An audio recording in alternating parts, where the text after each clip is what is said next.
Halo, ketemu lagi dengan gue Semi Not a Slim Boy di acara Kok Lucu. Itulah karena Gus Dur tidak ingin ada kekerasan di dalam Pertaruhkan reputasi politik saya.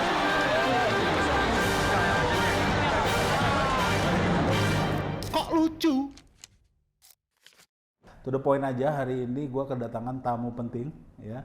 Pernah menjabat jabatan yang penting, bukan berarti sekarang orangnya nggak penting ya.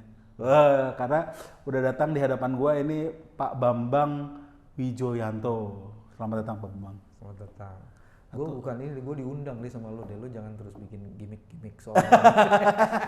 Diundang juga kan kalau misalnya nggak ada waktu bisa nolak ya. BW ya. Jadi yang depan-depannya B dan disingkat itu biasanya orang penting ya. BG ya kan, itu tokoh yang sangat populer tapi tidak boleh terlalu populer karena dia Intel ya. Lalu ada BW, ada BY juga kan? BY. SBY kan? Dulu Pak BY. Panggilnya BY. Iya. Jadi sekarang kembali ke aktivitas awal ya. Artinya jadi pengacara lagi ya. Saya ngajar di 3 universitas, terus saya jadi lawyer, terus saya nemenin Mas Novel. Punya podcast, terus akhirnya sama Mas Novel udah bikin jadi ini juga, jadi anchor juga. Oke. Jadi sesama anchor harus saling menghormati kan. Jadi Oke. kalau diundang ya datang. Nanti aku juga diundang bisa, gak apa-apa ke sana. Nah intinya Mas Novel tuh ASN tapi punya podcast sendiri nggak apa-apa ya gitu ya? Nggak apa-apa. Loh, punya usaha aja nggak apa-apa ASN. Mau gitu? Iya. Ada yang jual diri juga sebagiannya nggak apa-apa juga. Sebagiannya. Ada yang ASN di mana tuh kemarin yang promo-promo capres juga ya? Di mana ya? Di Papua tuh ya? Di Sorong. Ada. Itu di pegunungan tuh kalau nggak salah tuh. Di pegunungan. Sekarang apa sih yang nggak boleh? Jadi bebas aja ya? Bebas aja. Tapi kan kalau di podcastnya Mas Novel dan Pak BW ini kan banyak mengkritik pemerintah juga. Enggak. Podcast saya tuh menjaga kewarasan dan membesarkan kewarasan. Ini bukan karena lu gede ya, jadi membesarkan kewarasan. Jadi kan berpikir soal logik, soal nurani kayak gitu. Mas Novel juga ngomong soal integritas kayak gitu. Dan kita juga membawa isu-isu di ruang gelap ke ruang terang. Supaya kemudian ngomongin soal integritas artinya pemerintah yang sekarang kurang integritasnya ya? Banyak masalah dengan itu. Oke. Gue mancingnya itu sebenarnya. Nah, sekarang langsung aja nih. Dulu kan Mas BW salah satu komisioner KPK. Nah, dengan KPK yang sekarang Pak Firly nih.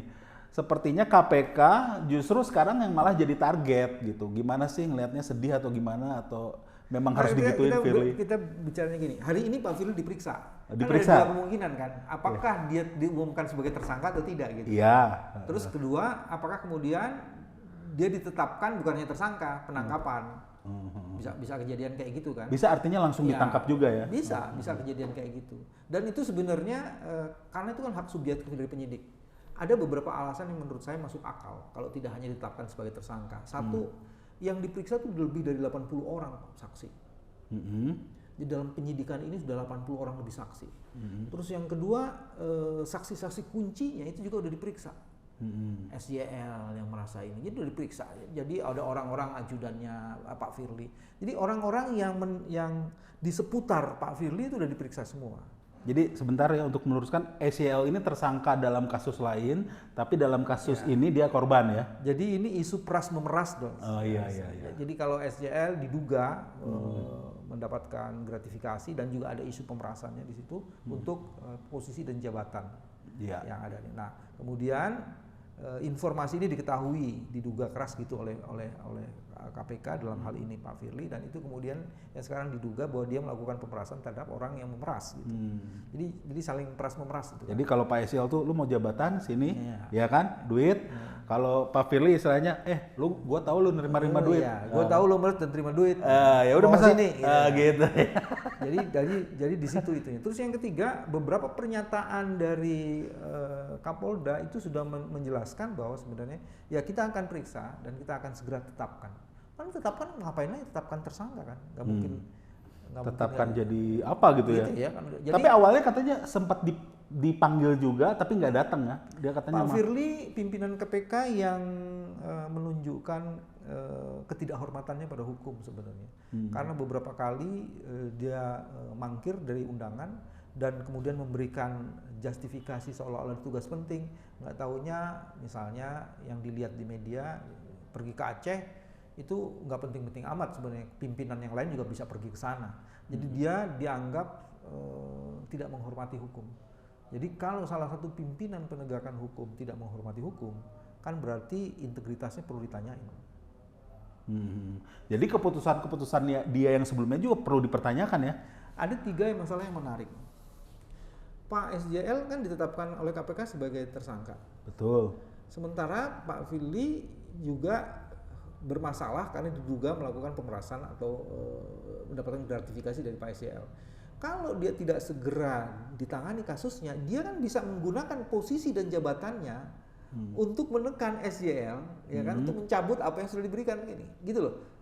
Jadi itu sebabnya kecepatan penanganan kasus Pak Firly menjadi urgent, supaya kemudian proses dia ini salah tidak bersalahnya itu semakin jelas. Karena harus segera ditetapkan. Ini dia pantas jadi tersangka atau tidak? Kalau menurut saya sih pantas jadi tersangka dengan beberapa. Memeras pun walaupun belum menerima udah tersangka itu ya. Artinya gini, saya meres Mas BW nih, tapi Mas BW belum berhasil nih saya peres. Itu udah tersangka belum? Percobaan melakukan kejahatan kalau ditindak pidana hukum itu udah kejahatan, Mas. Oh. Itu udah pasalnya, Mas. Jadi percobaan. Tapi dalam kasus Pak Firly, lu jangan bela-belain Pak Firly bahwa dia belum dapat duitnya. Enggak, gue bela, gue nanya. Enggak, ya. Gue pikir lo bela-belain Firly. Itu Oke. dia diduga keras sudah terima uang. Udah terima uang. Diduga keras sudah terima uang. Dan itu sebabnya kemudian ada pemeriksaan di rumah-rumahnya dia. Itu banyak misteri yang nanti mudah-mudahan ketika proses ini dibuka di pengadilan itu akan ketebak semuanya. Misalnya rumah Kartanegara 46 itu rumah yang disewa dari bosnya Alexis atau rumahnya Pak Firly. Itu ada pertanyaan tuh. Tuh nama itu familiar tuh saya. Familiar lah. Sama Alexis itu. Oh, gua kan dulu masih di Pemda DKI gua bantuin posisinya Pak Anies Baswedan, saya sebagai komite. Itu yang pengusahanya itu Alex Tirta itu ya? Iya. Jadi kan. Jadi apa hubungannya nih ya bos hotel yang seru-seruan itu dengan rumahnya Pak Firly ya? Nah, itu cuman meledak sedikit, setelah itu redup kan. Harusnya kan itu dilihat. Karena kalau menurut Pak Tirta, Alex Tirta, bahwa dia yang menyewa rumah itu pertama. Setelah itu dalam perjalanannya rumah itu tidak banyak dipakai. Terus dia ketemu Pak Firly. Ini nggak jelas nih ketemu Pak Firly di mana, urusannya apa. Iya, kok kan? tiba-tiba kemudian rumah itu sekarang ditinggali Pak Firly. Apakah dia sewa atau dia kasih atau dibeli Pak Firly? Itu kan banyak pertanyaan-pertanyaan tuh di situ tuh. Apakah itu hasil yang memeras tadi? Kita juga nggak ngerti ya. Iya, betul. Dan ada satu lagi sebenarnya, mudah-mudahan nanti Kapolda bisa dengan cepat, sobat. Dia kan biasanya gini, kalau di KPK itu kalau orang dalam penyelidikan dia sudah di capture, dia pantas nggak jadi tersangka. Tapi kalau di kepolisian itu di penyidikan baru dinyatakan tersangkanya. Tapi kalau di KPK dengan bukti yang ada dia sudah dinyatakan sebagai tersangka. Nah, setelah tersangka dilakukan proses verbal namanya pemeriksaan lengkap. Setelah itu kejaksaannya tuh waktunya nggak sampai bulan, cuma 2 minggu paling lama. Berkas dari penyidikan itu langsung ditransfer ke penuntut umum. Karena penuntut umum sejak awal sudah nempel di sini. Prosesnya jadi cepat. Jadi ada azas di dalam hukum acara pidana itu sederhana, cepat, dan biaya ringan. Nah, kecepatan itu yang dipakai oleh KPK. Kenapa? Biasanya orang-orang pelaku kejahatan tuh orang yang high ranking officials. Dia punya otoritas yang tinggi dan dia bisa menggunakan otoritasnya untuk menyembunyikan, untuk bangun legal cover. Kayak gitu. Nah, itu makanya kecepatan menjadi sesuatu yang penting. Mudah-mudahan nanti Polda begitu penetapan tersangka, penangkapan, penahanan, langsung penyerahan. Mudah-mudahan bisa cepat seperti itu. Langsung sidang lah ya. Iya. Tapi kan gini, ini kalau di publik lah ya, terutama yang awam ini kayaknya ada sandra menyandra gitu ya. Jadi SYL ini tiba-tiba ditetapkan tersangka ya. Itu gara-gara dia Nasdem, ya kan? Nasdem mendukung Anies, artinya di luar jalur yang dipersiapkan oleh rezim existing. Terus SYL tariklah Firly akhirnya tarik menarik, sekarang udah ada lagi tersangka baru yang dari PDIP itu yang Komisi 4 ya, Pak Sudin dan Vita ya namanya ya, seperti itu. Bener nggak sih ini ada sandra menyandra itu? Saya kasih konteks dulu ya. Ini tahun politik. Di dalam tahun politik dalam sejarah penegakan hukum di Indonesia, itu kemudian penegakan hukum, lembaga hukum itu sebagiannya dipakai untuk kepentingan politik ini. Ya, itu ininya tuh, premisnya tuh kayak gitu. Jadi kalau pertanyaannya sandra menyandra itu terjadi apa enggak, dalam tahun politik kemungkinan besar itu terjadi. Ya, jadi itu ya premisnya seperti itu. Nah, terus yang kedua, mari kita lihat, ada banyak kasus yang tidak dibuka semuanya. Misalnya contoh kasus BTS, jalan prosesnya. Itu awalnya juga pintunya dari Plate yang adalah orang Nasdem kan? Ya. Tapi kalau lihat di situ sebenarnya bukan hanya dari Nasdem. Ya. Ada indikasi kuat juga dari PDIP.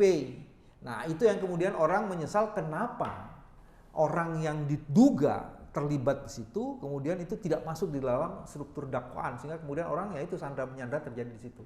Ada juga yang politisi muda Golkar yang mengembalikan uang, Ya. tiba-tiba kasusnya juga nggak diperpanjang ya? Ya, kayak gitulah. Atau jangan-jangan Pak Ketua Umum Golkar juga kan dalam dugaan kasus minyak goreng kan tiba-tiba tadinya udah mau ketemu Anies katanya kan, setelah itu jadi belok lagi kan gitu. Nah, itu kan informasi-informasi yang di publik yang saya capture itu ya itu terjadi. Jadi Mas BW ini mau bilang kalau politisi deket sama Anies dikerjain aja gitu ya?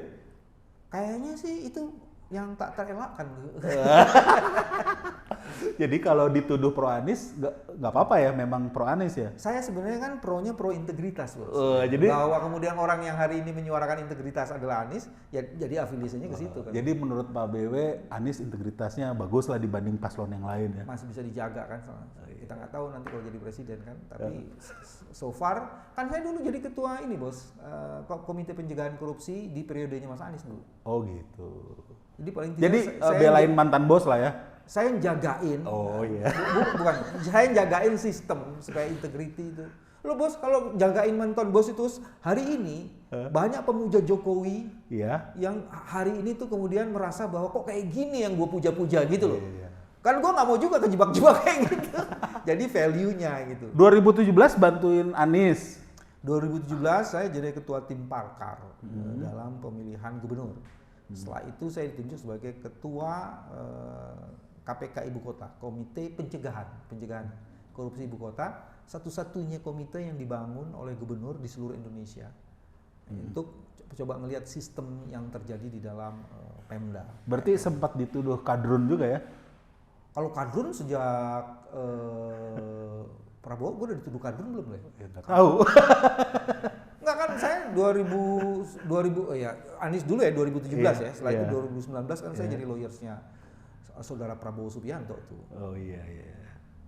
Oke, artinya balik ke premis awal. Jadi artinya ada orang-orang yang mencoba dekat dengan kekuatan politik yang menurut Mas BW itu sekarang masih punya integritas, yaitu Pak Anies Baswedan. Itu pasti nanti politisinya dikerjain untuk menurunkan elektabilitas. Jadi proyeknya ke situ ya sebenarnya. Ada 3 ya, coba diperhatikan.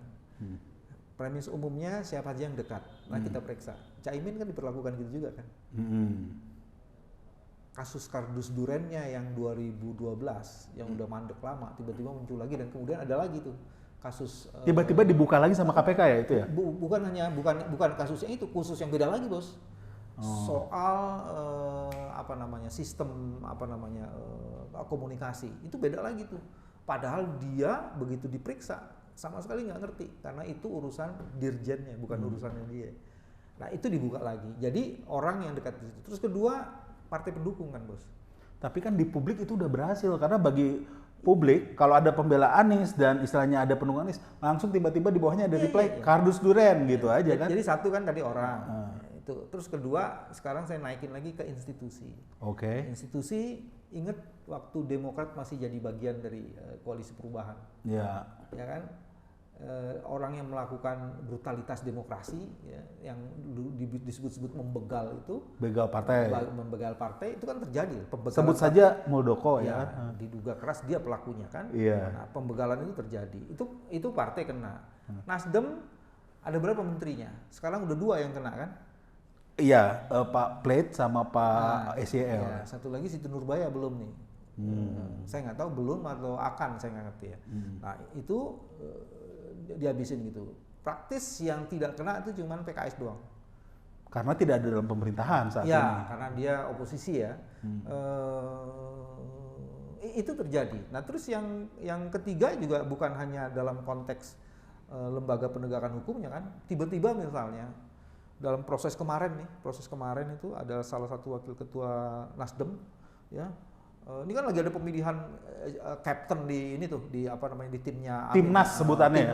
Timnasnya Amin. Tiba-tiba terus muncul tuh ada tuduhan bahwa dia terlibat korupsi macam-macam. Nggak taunya korupsi, diduganya korupsi Kementan. Nggak taunya yang terlibat di Kementan tuh dalam kasus SJL justru orang PDI gitu. Oh iya. Jadi ini semrawut banget bos. Tapi kalau yang di Kementan ini akhirnya yang Pak Sudin dan Mbak Vita ini ikutan diperiksa kan ya? Iya. Banyak informasi menarik di sini. Cuman kan harus perlu diklarifikasi dan konfirmasi. Misalnya, ternyata ada aliran-aliran uang nih ke bagian dari jaringan partai yang cukup gede.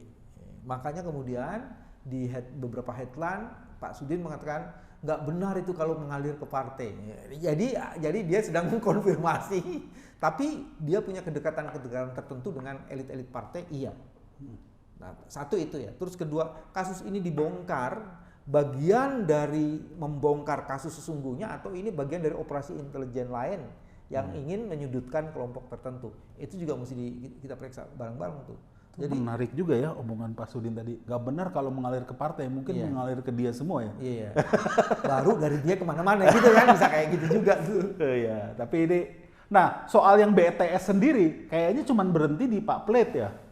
Ya dan yang kecil-kecil lah, level direktur dan sebagainya. Padahal owner dari sebuah perusahaan itu ada kaitannya juga dengan suaminya Mbak Puan ya. Banyak orang menunjuk bahwa suaminya Mbak Puan diduga terlibat dalam kasus itu karena sebenarnya common sense kenapa dugaan itu. Satu, karena dia yang paling banyak mendapatkan paket. Iya. Artinya direkturnya udah tersangka kan? Iya, direkturnya tersangka, ownersnya yang belum. Sekarang pertanyaannya, direkturnya ini bekerja karena kehebatan dia atau karena lobby-lobby ownernya? Kan gitu kan, ya, mesti dilihat kayak gitu. Atau ownernya nggak perlu melobi juga karena udah tahu posisinya, orang kan udah. Iya. Orang kemudian mendekat ya. Jadi dia minta di lobby tuh orang. Artinya kita tidak menuduh juga, tapi minimal orang ini harus diperiksa juga ya. Iya, dan sama sekali nggak ada proses pemeriksaannya. Kan ada 3 bos. Satu, ada jurnalisme investigasi yang sudah membuka itu. Iya, kan sudah ada kan? Ya disebut sih nama Happy Hub. Itu semuanya disebut. Terus kedua, itu kan tersebar meme dan macam-macam kayak gitu. Terus ketiga, orang ngelihat di dalam dakwaan itu kemudian ada seseorang, ada seolah-olah yang di sebuah skenario gitu ya, kok orang ini direktur terlibat, ownernya nggak pernah sama sekali diperiksa. Kita tidak menuduh, tapi minimal diperiksa lah ya. Enggak, itu kan common sense orang, bukan nuduh juga, itu common sense orang aja. Ini persoalan begini kan, Sam, itu namanya kasus tindak pidana korupsi di daluarsanya tuh belasan tahun ya, kalau mau disebut puluhan tahun, paling nggak 20 tahun. Jadi lu ganti kekuasaan ini bisa berubah semua, bos. Nah, terus ada lagi seorang anak muda dari Partai Golkar yang katanya dikirimi juga, besarannya lumayan 27M, terus katanya sudah balikin. Nah, dengan membalikin itu sebenarnya harusnya kasusnya tetap jalan dong ya. Kalau di tindak pidana itu orang yang menerima hasil kejahatan terus dan mengembalikan ke ini bukan berarti dia bisa dilepaskan dari jerat hukumnya, tapi dia mungkin bisa diringankan. Nah, yang sekarang mesti dilakukan adalah memeriksa tuh. Satu misalnya, kok tiba-tiba lu terima? Kalau nggak ada case ini, apa tetap lo mau balikin? Kan gitu pertanyaannya kan?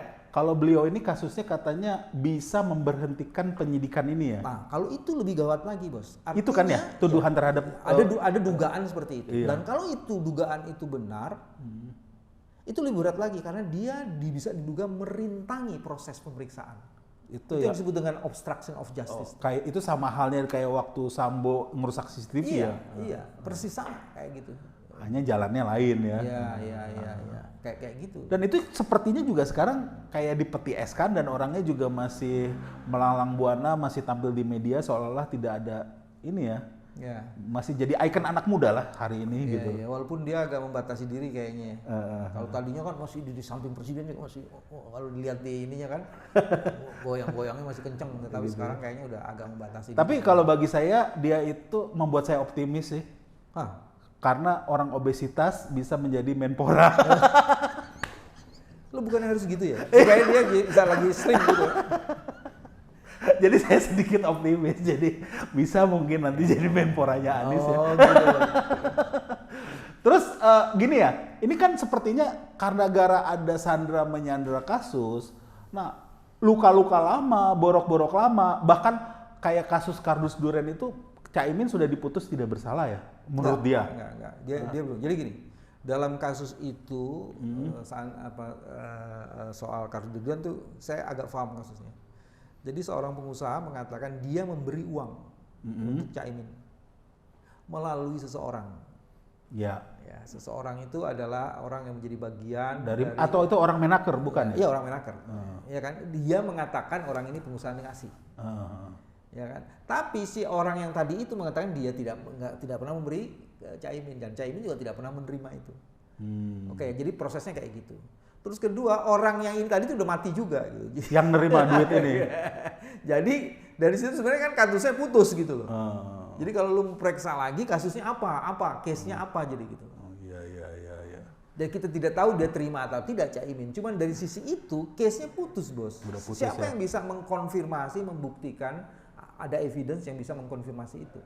Gitu loh. Jadi kalau itu diolah-olah terus gitu, terus kan kemudian bilang, lu gimana caranya? Nah, lain dengan kasusnya Ganjar, Bos.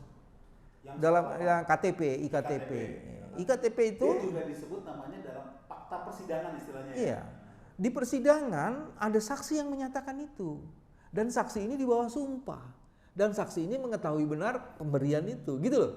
Ini kan lain, kalau yang tadi itu kan ada yang putus. Kalau ini saksi itu sebut aja Nasaruddin gitu ya, menyatakan seperti itu di persidangan. Dia di bawah sumpah. Terus dikonfirmasi oleh beberapa saksi lagi yang tidak melihat secara langsung tapi mendengar bahwa Pak Ganjar menerima.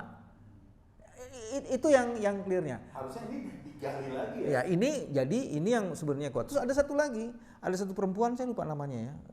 Dia ini di dalam berita acara pemeriksaan sudah mengatakan memang benar Ganjar menerima. Tapi setelah itu dia mencabut keterangannya.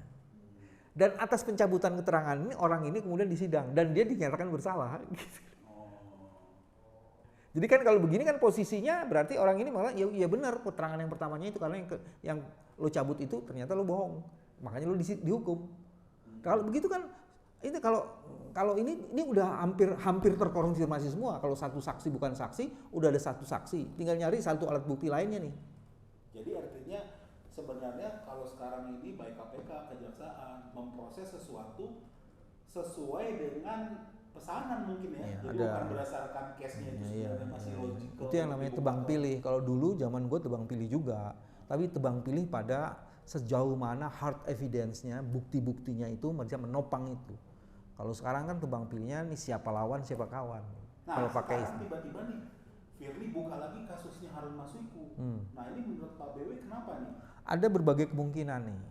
Kalau dia kemukakan sekarang, kemungkinan pertama kenapa nggak dari dulu? Ya kan?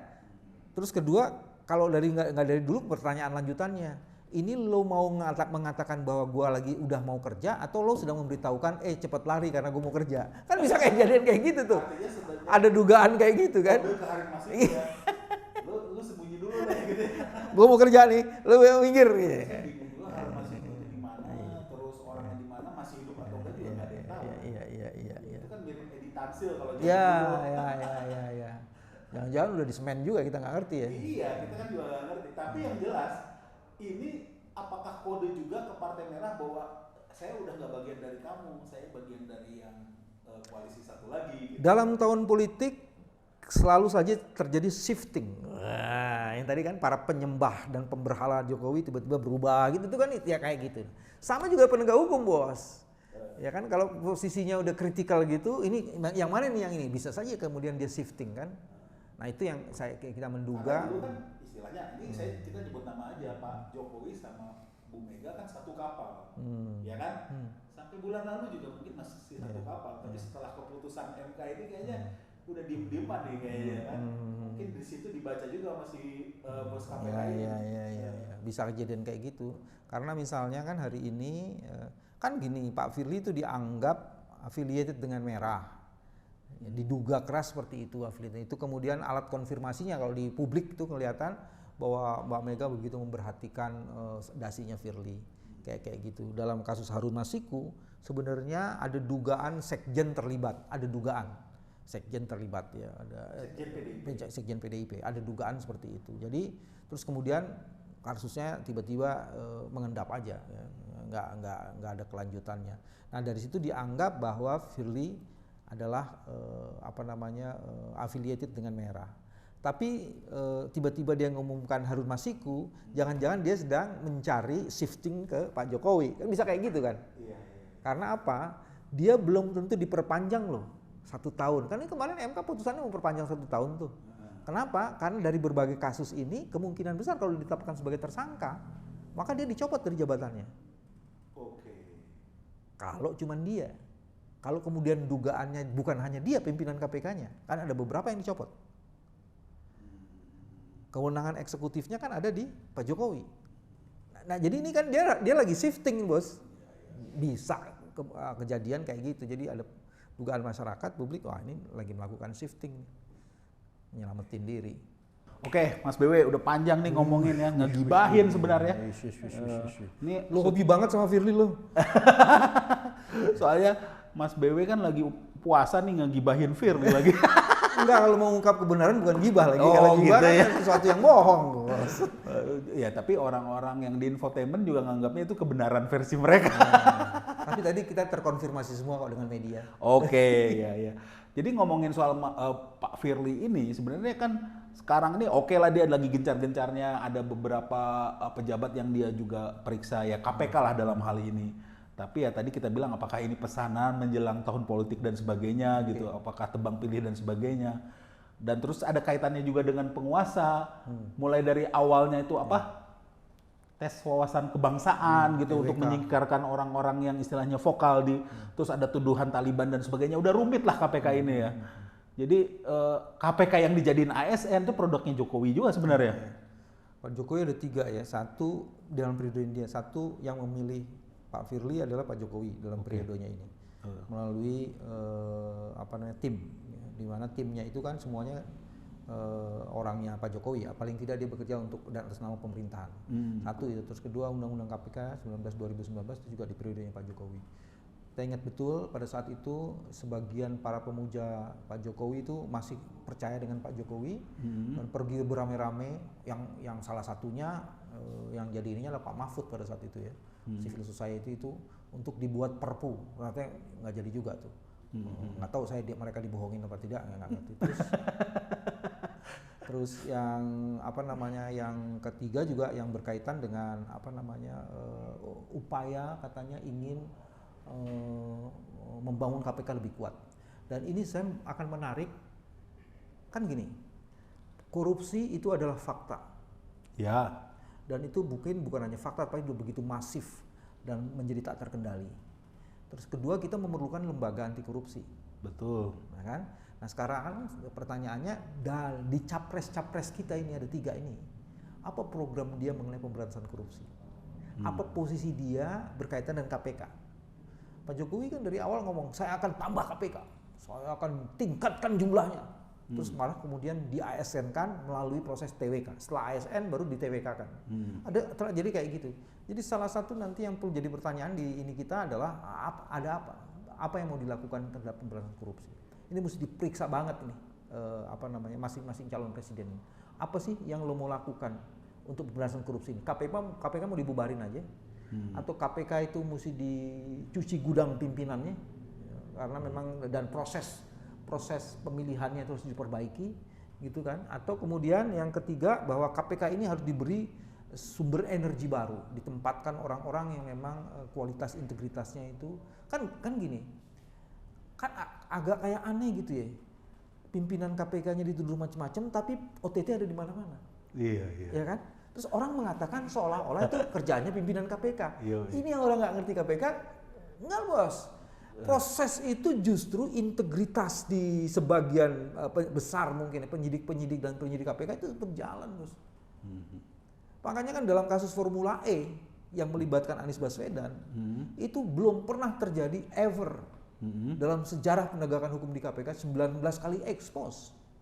19 kali ekspos. Biasanya itu kalau gitu kasus itu 1-2 kali ekspos. Jadi kayak ada orang memaksa gitu loh, Bos. Dan itu yang jagain siapa? Yang jagain itu para penyelidik KPK itu. Kan pada saat itu kedengeran kan ada salah satu direktur penyelidikannya mau dipulangin. Itu caranya kayak gitu tuh. Nah, ini artinya sebenarnya ini tidak perlu masuk ke ditindaklanjutin karena tidak ada kasus Formula E ini atau gimana nih? Iya, kalau case-nya nggak ada. Kalau saya kan kebetulan saya memahami betul tuh kasus Formula E itu sebenarnya case-nya nggak ada. Cuman kemudian ya digoreng-goreng, di macam-macam kayak gitu. Nah, ya kalau misalnya dibilang rugi ya itu memang bukan proyek cari untung mungkin. Dibilang rugi juga nggak rugi, Bos. Apa yang rugi? Kalau pembandingnya Mandalika gitu. Jauh banget, Bos. Artinya harusnya Mandalika juga diselidiki oleh KPK. Mandalika itu sampai sekarang masih jadi concern the High Commissioner of the PBB of the United Nations. Kenapa? Ada tanah yang belum diganti, Bos, di situ, Bos. Dan itu masih jadi masalah. Nah, balik lagi sebenarnya pertanyaannya, ke depan pemberantasan korupsi mau dikemanain? Mau dijadikan tools dari politisi saja kayaknya ya. Dan itu rugi banget. Kalau status dari pegawai-pegawai KPK yang di ASN kan ini perlu dibalikin lagi nggak kayak dulu? Menurut saya sih dimulai dari organ-organ khusus yang ada di situ ya, kalau nggak bisa semuanya. Misalnya penyidik.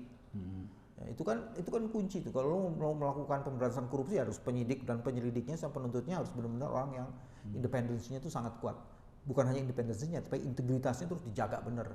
Nah, itu jadi ada bagian-bagian tertentu yang memang harus didahulukan untuk dikembalikan ke hitah asalnya.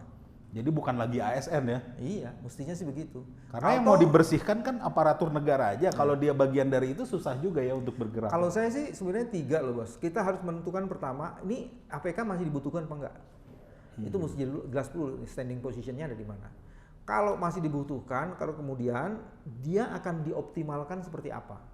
Misalnya contoh, KPK biar memberi konsentrasi khusus kepada kejahatan korupsi yang menyangkut bidang sumber daya alam, sumber daya laut yang diduga dilakukan penyelenggara negara. Jadi dikasih fokus prioritas, Bos.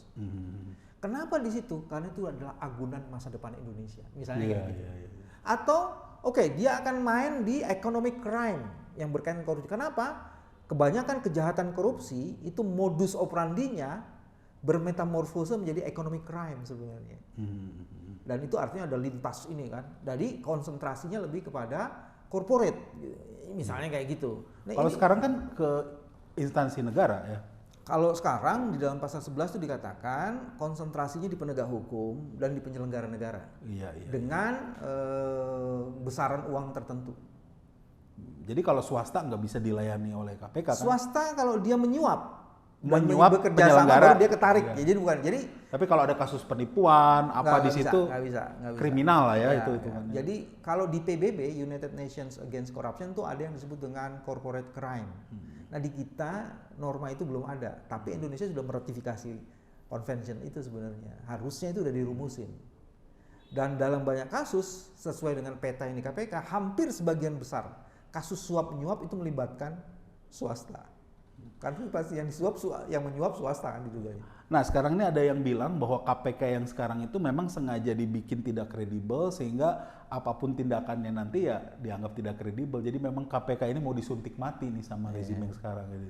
Saya ingat persis tuh, Bos, justru di tahun politik 2014 gitu ya, itu KPK kan sampai diminta oleh Presiden Jokowi untuk mengidentifikasi, mengkonfirmasi dan klarifikasi mana orang-orang yang punya integritas baik, sampai kayak gitu loh. Itu karena artinya apa? Kepercayaannya itu tinggi banget. Dan pada saat itu memang kita justru memberi fokus pada tahun politik karena transaksi politik yang menggunakan uang sebagai mekanisme alat tukar itu terjadi dalam tahun politik, Bos. Nah sekarang yang disebut dengan political corruption itu terjadi, Bos. Contoh satu, ada beberapa wamen yang sudah menginstruksikan supaya dia bermain menjadi bagian penting dalam proses pemilu ini. Bos. Kepala-kepala daerah. Kemarin ada juga yang terlibat kan, ada satu surat fakta integritas antara penjabat Yang ditunjuk daerah, yang pejabat, terus kemudian ada dengan Kabinda. Walaupun kemudian ditolak-tolak, tapi kemudian itu suratnya itu faktual ada loh. Nanti mesti diperiksa lagi memang surat itu betul apa enggak. Cuman kalau itu terjadi, ini menarik. Ada 271 kepala daerah se-Indonesia itu yang jadi penjabat. Artinya bukan hasil pilkada ya? Bukan, jadi penjabat untuk 2 tahun. Dan itu meliputi hampir 80% penduduk. Karena kayak di Jawa itu kan hampir semuanya, Bos. Jadi akhirnya dia bisa memobilisasi ya? Yes. Entah itu kedua atau ketiga ya mungkin ya? Iya. Dan itu Bukan ke satu ya? Dan itu disebutnya political corruption. Mungkin tidak ada aliran uang ya? Aliran ada juga, Bos, aliran uang, Bos. Bisa juga aliran janji, nanti kalau menang dapat apa dan sebagainya kan? Janji itu bagian dari unsur Iya. yang bisa membuktikan Kalau seorang di terlibat. rezim sekarang kan misalnya buzzer nggak terima uang, tapi nanti begitu menang jadi komisaris semua. Itu political gratification namanya. Sebenarnya itu juga bisa diusut ya? Ya, cuman kita Ya, itu normanya memang belum sampai seperti itu ya. Cuman kalau menurut saya itu harus disebut seperti itu sekarang. Gitu ya? Iya. Kan gini, sosiologis nih. Sebuah kejahatan selalu muncul mengiringi satu kehidupan peradaban dari sebuah masyarakat. Ketika perbankan menjadi sesuatu di masyarakat, kejahatan bank muncul. Ketika digital itu berkembang, maka kejahatan digital muncul. Iya, betul. Ya kan? Ketika politik sedang dalam orientasi kayak gini, maka kejahatan politik yang berkaitan dengan uang, yang disebut dengan political corruption, itu juga meningkat. Oke ya, ini kayaknya memang lagi genting-gentingnya negara kita. Udah lewat didengungkan 3 periode. Atau jangan-jangan masih ada ya keinginan-keinginan ke sana? Oh, masih ada, masih hidup barang ini, Bos. Oh, masih hidup ya? Masih hidup. Cuman lo mesti ngundang gua lagi supaya gue jelasin tuh kenapa itu masih hidup. Tapi kan udah masuk anaknya nih Iya, lewat keputusan iya. MK. Jadi kalau yang tadi ini bapaknya masih bisa, Bos. Jadi sekarang bukan 3 periode, 2,5 periode. Tapi intinya ya MK juga yang putusan kemarin kan lucu juga ya, dianggap oleh MK ya. MK itu bahwa pelanggaran kode etik, tapi keputusannya tetap sah. Itu kan aneh kan? Sekarang ada, memang itu kode etik ya urusan etik, Bos. Cuman sekarang ada pertanyaannya, putusan etik tadi itu dipakai untuk menguji pasal yang sama lagi gitu. Jadi argumennya ini. Tapi sebenarnya di Undang-Undang Kekuasaan Kehakiman dikatakan gini, satu putusan yang dihasilkan dari proses yang cacat secara formil karena hubungan-hubungan darah itu harusnya putusan itu batal demi hukum. Dan orang itu bisa kena pidana sebenarnya. Jadi kalau pakai argumen itu juga menarik tuh. Dan ada satu lagi, sekarang proses yang di MKEK itu sedang dilaporkan ke Ombudsman. Rumit, Bos. Sama Pak Usman ya? Bukan sama Pak Usman. Ada pengacara yang mengatakan bahwa putusan MKEK itu sebenarnya melanggar prinsip-prinsip dasar di dalam aturan mengenai MKEK sendiri, MKMK itu. Karena kan dia ada 3 derajat putusan tuh. Lisan, tertulis, sama hukuman berat. Jadi yang dilaporkan ini MK-MK-nya ya, bukan MK. Putusan MK-nya dianggap maladministration. Waduh, kacau lagi ya. Jadi udah. Tapi yang jelas sudah diumumkan oleh KPU. Tapi gue bingung sama lu, Sam. Di tengah kerumitan kayak begini, lo tetap menjaga kebugaran badan lo itu bagaimana caranya? Ini nggak bugar lah. Ini obesitas ini. Ya intinya kita memang lihat aja, walaupun nanti alasannya adalah yang menentukan tetap rakyat ya, tapi rakyat bisa dikendalikan oleh 271 penjabat. Jadi yang mesti dibangun adalah kesadaran. Kesadaran Ini ya. saatnya, dan kalau Anda diam dan tidak mengkonsolidasi orang-orang baik, artinya lupakan Indonesia. Gua udah nggak mau pakai istilah orang baik lagi. Orang-orang yang sadar ya, orang tercerahkan. Karena yang sekarang yang ngaku-ngakunya orang baik, pilih orang baik, terus kemarin merasa ditipu nih kan, lalu bikin di kota Rembang Rembang melawan, artinya sekarang sudah tidak percaya dengan rezim Jokowi lagi gitu. Padahal mungkin para aktivis, orang-orang yang vokal sudah sejak 2019-2017 menyuarakan itu gitu kan. Tiba-tiba mereka bikin semacam deklarasi seolah-olah mereka paling teraniaya gitu. Tapi ketika kasus-kasus itu gara-gara mungkin suaranya tergerogoti ya. Tergorogoti ini kan karena Megawati dan Jokowi pecah, akhirnya suara mereka tergorogoti. Kalau tidak tergorogoti juga mungkin nggak. Jadi Megawati Jokowi pecah nih. Ya, Kan lu tadi bilang pecah. Ya, belum tahu. Gua. Tapi kalau di bawahnya udah pada berantem kan? Oh iya. Iya kan? Bung Adian itu udah vokal terus dibalas lagi sama siapa dan sebagainya kan? Oh, ya kita nonton aja lah ya.